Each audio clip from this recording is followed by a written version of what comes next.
All right. I'm sure that many of you have been following the whole situation with the VA hospitals.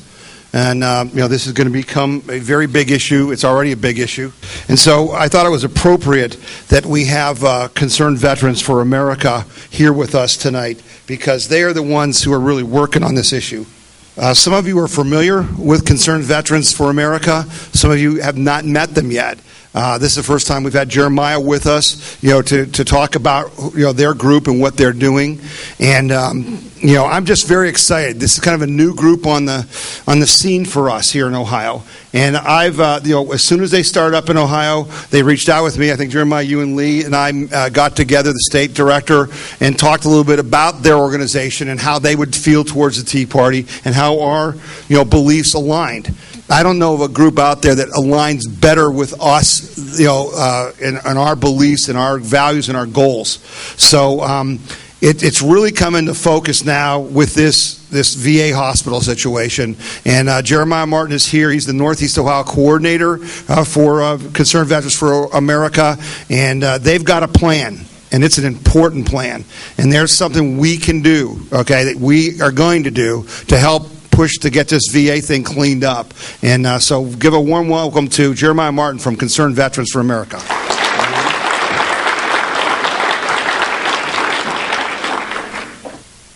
Well, I do appreciate you guys having me here. As he said, I'm Jeremiah Martin. I'm the Northeast Ohio Field Coordinator for Concerned Veterans for America. I do appreciate the invite. It is it's an honor and a privilege to be here. We're not your typical veterans organization because we're really focused, it's all in our name. We're Concerned Veterans for America. Yes, we're an organization of veterans and military families and just patriotic Americans, but the important part of our name is not the veterans aspect. The important part of our name is for America. And we're really concerned about American issues.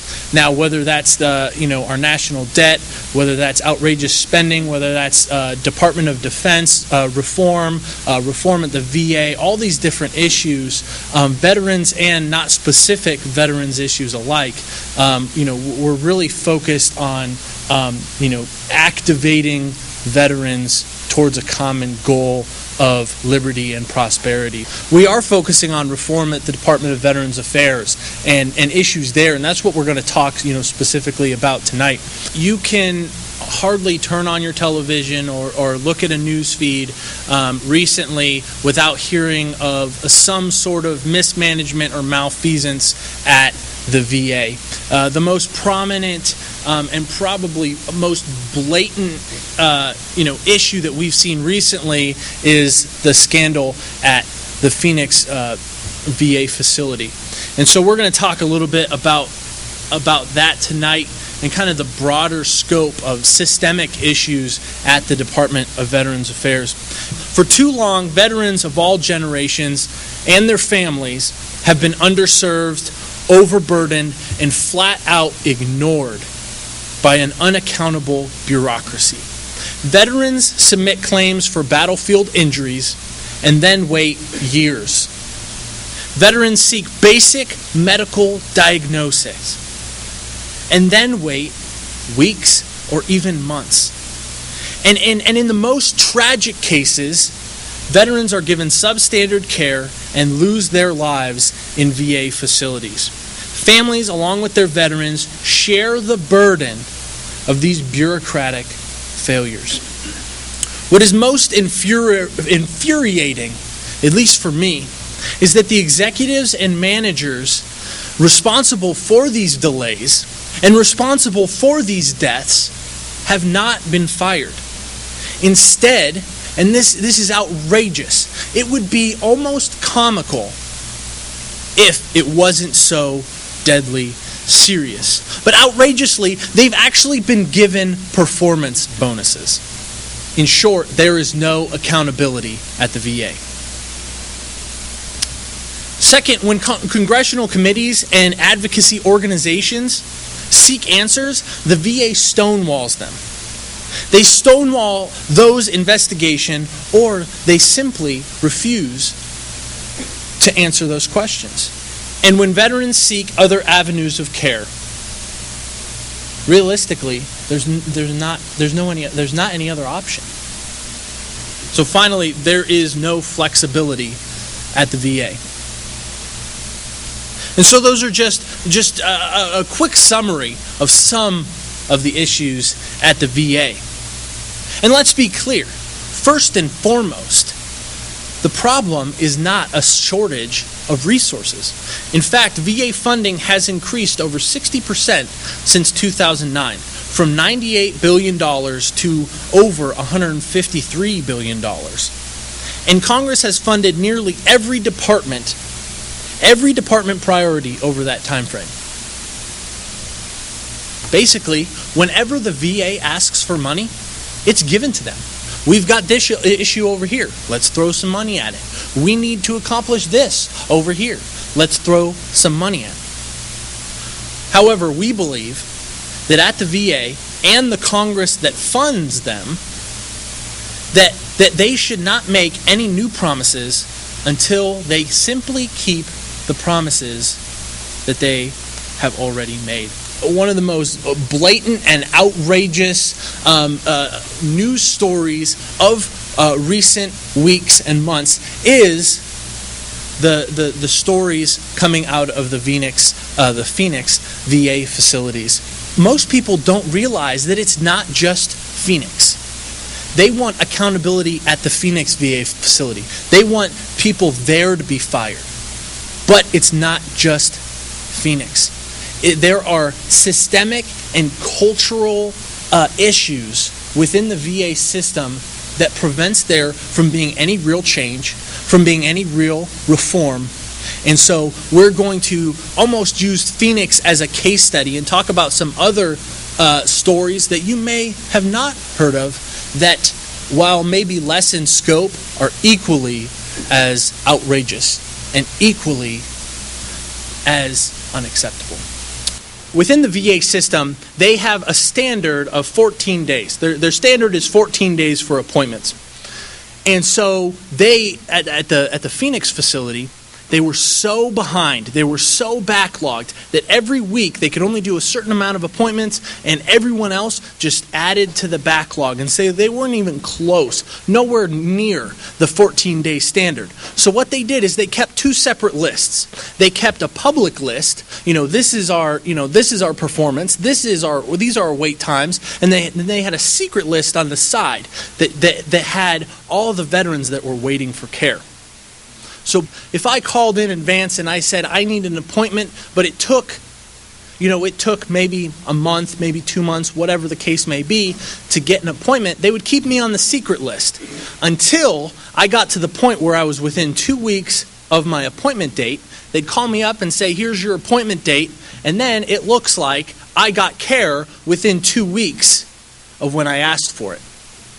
So a whistleblower came out and said that this is what's happening. This not only is happening, this isn't just one or two employees, one or two rogue employees. This is the culture. These are the expectations at the VA. In fact, it has been guessed by some people that the bonuses that were given out, that we can obviously see are not tied to performance necessarily. Those bonuses could actually be seen as incentives to game the system in these kind of shady scheduling practices. And so this was happening over and over and over again for who knows how long. And there are currently investigations to see how deep this rabbit hole actually goes. And so this whistleblower came out and said, these 40 plus deaths over here that are on this list, these are directly tied to wait times for their care. And so it came out into the media, and there's this big media frenzy. Where was this media frenzy a couple months ago when we, as Concerned Veterans for America, highlighted another story of similar practices happening in Georgia? Where was the media frenzy when last year we called for Secretary Shinseki's the Secretary of the VA. We called for his resignation early in 2013. Last year, we had a petition we got 27,000 signatures of veterans and military families all across the country that signed our Million Veteran Backlog petition. When we got over 25,000 signatures, we hand-delivered it to the White House and said something needs to be done about these wait times. Something has got to be done. And so we called for Secretary Shinseki's resignation even back then. So where was the media frenzy a year and a half ago, 2 years ago, on some of these same issues? It's a different story, it's a different headline, but it's the same issue over and over and over again. There have been other veterans organizations, the most notable being the American Legion, that has stood next to us and finally come out and said, it is about time that Secretary Shinseki steps down, that he's fired, that he is removed from his position for his lack of leadership on all of these issues. And then yesterday, President Obama had a press conference. Much of what he said was less than satisfactory. It was a lot more of the blame game. It was a lot more of even pointing to previous administrations, even though when President Obama, as well as Secretary Shinseki, came into their respective offices, and said, we need to have accountability here. The buck stops here. We need change. And for years and years and years, there's not been much change, if any. So here's a quote from President Obama's press conference yesterday. He says, "When I hear allegations of misconduct, I will not stand for it. None of us should." He added, "If these allegations prove to be true, it is dishonorable, it is disgraceful, and I will not tolerate it, period." One thing that I noticed as I was watching this, there was a lot of similar statements. If this proves to be true, if we see that there was mismanagement, if we see, if. Well, we've come out and say, what do you mean if? He says when it comes to the Phoenix scandal, well, we're going to wait for the internal investigation to come out and see what the final report is. We're not going to rush into anything. We're not going to get ahead of ourselves. And granted, that investigation is still going on. I agree. To a certain extent, we do need to see how much of this whistleblower, how much of what he was saying is true. Does it go deeper? Does it go not as deep? Okay, that's all fine and good. But when I can point to instance after instance after instance over the past 2 years of the same types of things going on, at what point do you say we need real leadership on this issue? And on top of that, he affirmed that Secretary Shinseki was the right man for the job, that he needs to continue in his place, his work's not done, and so he ignored the calls for his resignation. Earlier this week, Secretary Shinseki testified before the Senate. They called a hearing, had him testify as well as one of his cohorts, and said, we're going to ask you questions and you need to testify on some of these issues and give us real definitive answers on what's been going on. Let me tell you, I also watched that hearing, and they grilled him. They asked the hard questions, and when he couldn't answer questions, they asked him, why can't you answer these questions? So one specific instance that they brought up, one document that was brought in, they said 4 years ago, the VA put out an internal memo. It was an 8-page memo that listed in detail known practices within VA facilities of gaming the system, of erroneous and unethical scheduling practices, and on and on and on and on. And it said, if we find any VA facility caught doing any of these practices or any other types of gaming practices, they will be held accountable, and there will be, this isn't a quote, but there will be heads that will roll. And yet, people do not want to admit that these practices have been going on. 4 years ago, this memo went out. It was an internal memo. What's interesting is that, it was an official document brought to the Senate. They had this official evidence, and when they asked Secretary Shinseki if he was aware of the memo, he said that he was not aware of it. At some point along the line, some leadership at some level put out this memo. There were known gaming practices, there were known erroneous scheduling practices, and at some point along the line, they required, or they said that there would be accountability. The follow-up question was, can you name any specific examples of there being individuals held accountable when they were caught in these actions that were clearly and obviously prohibited? And he backstepped and said, well, I can't, name any specific, but, and he used the word if. Once again, we are seeing no accountability. There's blame shifted. If we find out, yes, we'll do something about it, but over and over and over again, nothing has been done.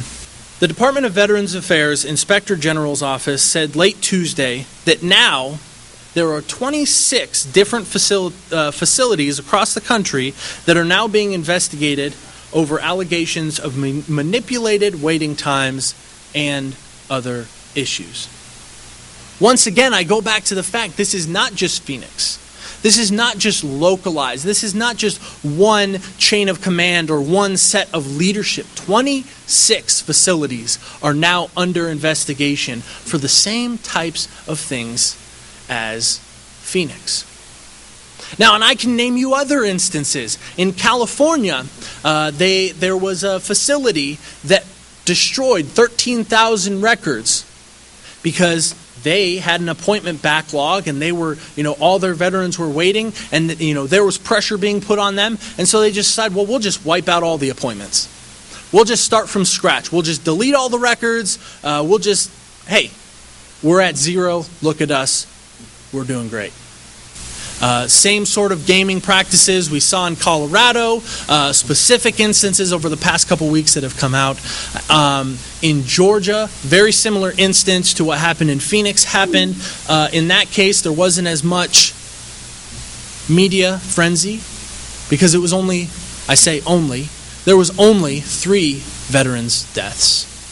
And their own Inspector General said that those 3 preventable deaths were directly related to mismanagement on account of the director there.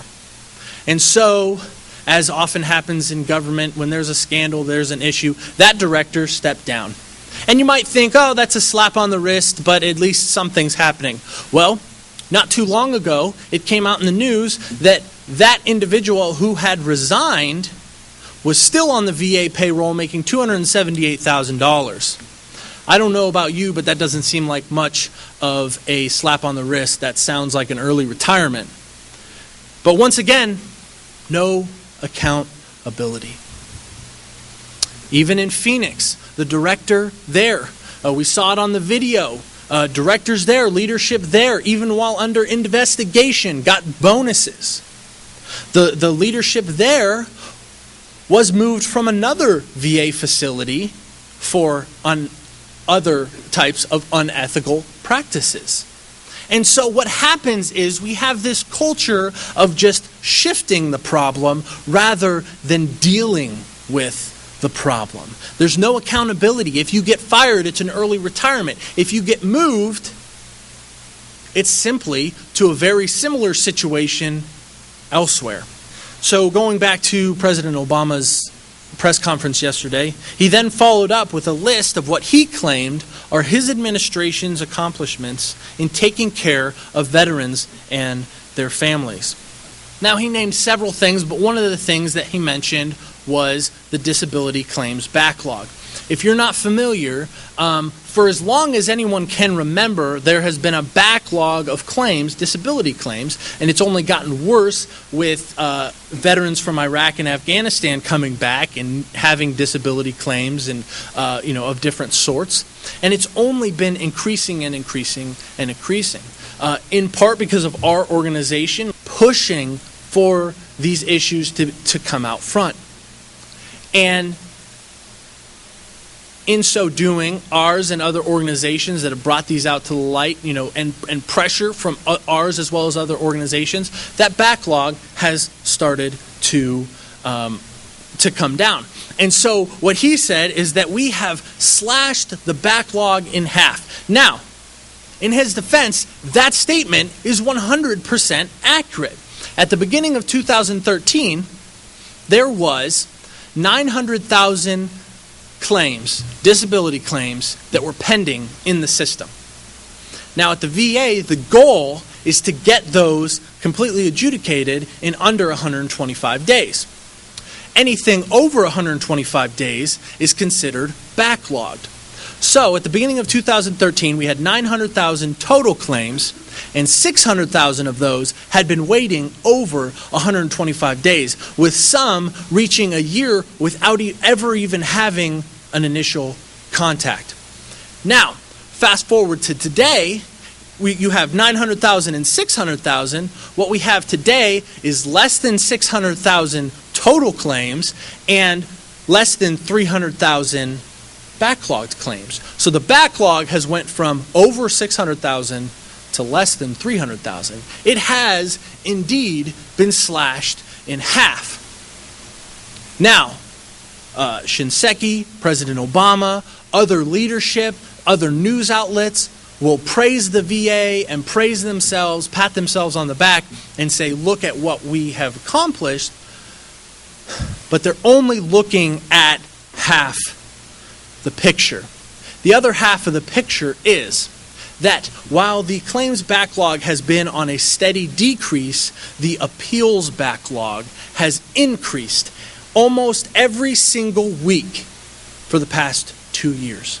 Meaning that more and more claims are being pushed out. They're being pushed out faster than ever. They're adjudicating claims like it's nobody's business. But more and more, they're being processed incorrectly. More and more people are not happy with the claims that they're getting. Either they're completely denied, and yeah, obviously I'm going to appeal if it's a legitimate injury, or I should be rated at 100%, but they only rated at me 20%, so I have to appeal. As I said, the appeals process, we get weekly updates in our email of, the total pending has increased this much, the backlog has increased this much, and the appeals backlog has increased this much. Every single week, almost without fail, it has increased. A recent article stated that the American Legion challenged the accuracy of online statistics from VA's Monday morning reports, claiming they were not consistent with the Legion's review of recently adjudicated claims. Of 260 claims examined, 55% contained errors. This statistic is in stark contrast to the approximate 90% accuracy rating in claims adjudication indicated by the VA. The VA is saying, we have 90%, almost 100% accuracy rating. Everything we do is golden. But an external audit shows that that number is actually more like a 55% accuracy rating. Now, let me just put this out to you. I don't know about any of you, but if in my daily job, if 55% of what I put out was incorrect, I would probably be fired. There's been issue after issue after issue of what the VA is putting out as facts is not necessarily facts. And so even when you look at the backlog and it's went down, it's been slashed in half, how do we know that that's even accurate? In addition to all this, all these types of wait times, whether it be, waiting for an appointment at a VA facility, whether it's waiting for a disability claim to be processed, there's another one. Every day, 22 veterans commit suicide, and yet, at least a third of veterans have to wait more than 2 weeks before getting a routine mental health checkup.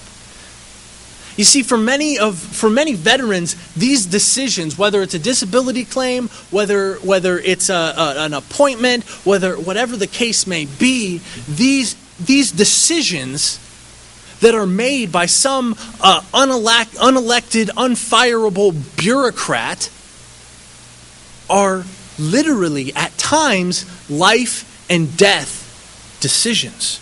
Inconsistency, lack of accountability, and just blatant mismanagement. It can kill. And it is. This is an article that Pete Hegseth posted, our CEO posted January 3rd, 2013. The title of this article is Delay, Deny, Wait Till I Die. Growing number of vets die awaiting VA benefits. Just as another example of the type of attention that we've been trying to bring to this issue way before Phoenix. Now, I got to tell you, we're not saying that every VA facility is in terrible shape and they're not serving our veterans. Not every facility, not every program, not every employee is failing. There are some great hospitals, some great programs, and some fantastic employees that do really care about the welfare of our veterans. However, unfortunately, these bright spots are the exception, not the rule. The media and leadership within the VA and other leadership, even in some portions of our Congress and our president, want to say that the bright spots are the rule and we should just downplay the issues because they're the exception. And when you deal with millions of claims and millions of veterans, you're bound to have these occasional issues. Yes, we want to deal with it, but in the grand scheme of things, it's really not that big of a deal. But that's not the case. Overall, the VA is a calcified bureaucracy, unable to meet even the basic needs of veterans.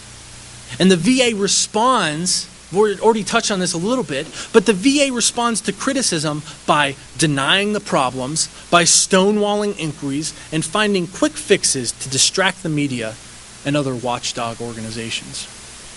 A perfect example of this in the effort to decrease the backlog and to get the backlog to zero. The goal is to get it to zero by 2015. In an effort to do that, over the past year or so, they've implemented mandatory overtime. And they said, "Look at us. We're doing great. We're making our people work extra hard to get this backlog." And that's fine and good, but mandatory overtime can only last so long. And the real question is, when you've been working 50 or 60 hours a week, are you really worried about the actual person that file represents? Or are you just worried about it as another number that you have to deal with in your effort to meet your metrics? I wanted to plug Tom. I really appreciate the invite here. I appreciate Tom consistently bringing attention to this issue. Last week on his radio show, we had our state coordinator on there last week talking about these same issues. This week, I listened to it this morning. I listened to a recording of it, and he's talking about the same issues, bringing it up again. He made a great point this morning when I was listening to his radio show. I'm going to tell a brief story that emphasizes his point that he made this morning. It's a story our CEO recently published in USA Today. He tells the story of Charles Skipper. He says Charles Skipper is an American hero, a retired member of the Army. He served in Vietnam from 1967 to 1968. A battlefield injury cut short his tour of duty, which earned him 2 Purple Hearts, a Bronze Star, and a lifelong battle with post-traumatic stress disorder. But you wouldn't know that he's a hero by the way he's been treated by the Department of Veterans Affairs. 6 years after filing a disability claim, 6 years after filing a disability claim, he's still waiting for resolution.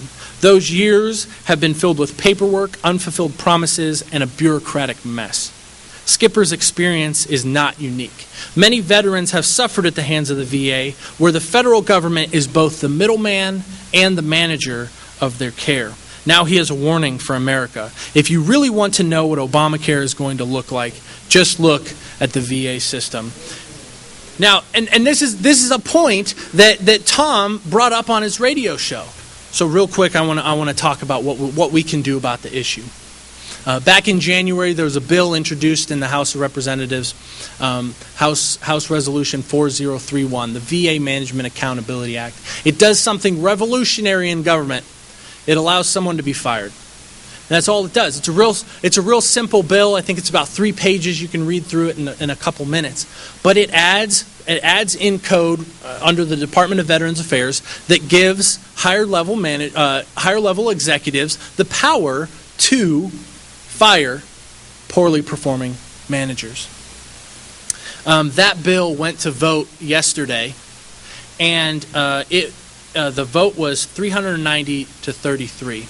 So it passed overwhelmingly. We're ecstatic about that. Real quick, in closing, here's a statement our CEO put out following the vote. He says, the VA Management Accountability Act's overwhelming and bipartisan passage in the House is the first step on the road to accountability at the Department of Veterans Affairs. And it is a sign that members on both sides of the aisle understand the urgent need to restore trust in the scandal-plagued VA. Kudos to Representative Jeff Miller of Florida, the chair of the House Veterans Affairs Committee, who worked to introduce this bill, champion it, and get it passed. And thank you to the American Legion, AMVETS, and Iraq and Afghanistan Veterans for America for their early and vocal support of the bill. This is a historic move in the House, but the fight is not over. We will remain vigilant as the bill moves to the Senate, where Senator Marco Rubio's companion version awaits action. The VA has proven that reform is not going to come from within, so we're glad that the House has stepped up to demand accountability, and we look to the Senate to do the same. Now, before the vote passed, we sent out countless emails. Tom sent out some emails, and I do appreciate that. To call, there was 5 specific representatives that we were focusing on. We called in the evening to close down their voicemails. Within like 45 minutes to an hour, we'd close down each of the 5 voicemail systems, and so I bet those interns came in for quite a surprise the next morning. But we've been pushing for this, and there's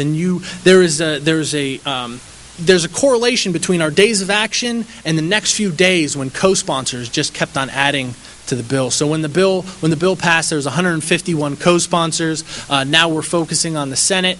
Just a few days ago, it had 12 co-sponsors. The Senate bill, which is Senate Bill 2013, it now has over 20 co-sponsors, and so we're gaining ground there slowly but surely. As the video mentioned earlier, we're going to be focusing on Senate Majority Leader Harry Reid. It's going to be a tough battle, but eventually, with enough pressure, at some point, everyone has a breaking point.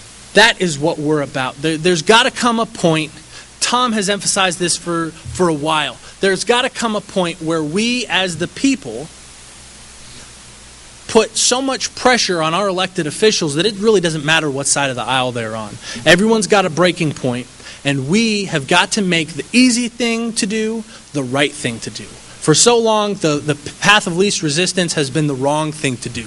There's a bunch of people pushing for the wrong thing to do, the thing that doesn't align with our values. But we've got to step up and continue that fight and push and push and push until they do what we the people want them to do. It's important for us to call our representatives and to call our senators. We're going to be specifically, pretty soon we're going to be focusing on our Ohio senators. You can give them a call at any time. Please feel free to do that. Tell them to support this bill. Thank you very much for your time. I'm running out of time. He's yelling at me over here. Thank you very much. I appreciate the invite.